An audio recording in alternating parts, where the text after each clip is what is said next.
Hello hi అండి. మేము 3 ఎకరాల పత్తి చేను వేసినాము. అయితే కాపుకి వచ్చేసరికి గూడ మొత్తం రాలిపోతుంది. మీకు ఏమైనా తెలిస్తే దీని గురించి మాకు కామెంట్లో చేసి చెప్పండి. పత్తి చేను మొత్తం గూడ రాలిపోతుంది.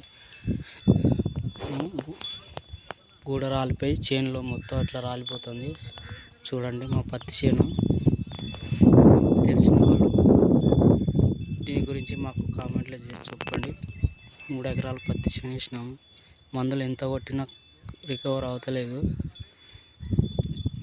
మీరే ఏ విధంగా చేసి చెప్పండి. కాపుకైతే వస్తలేవు చెట్లు.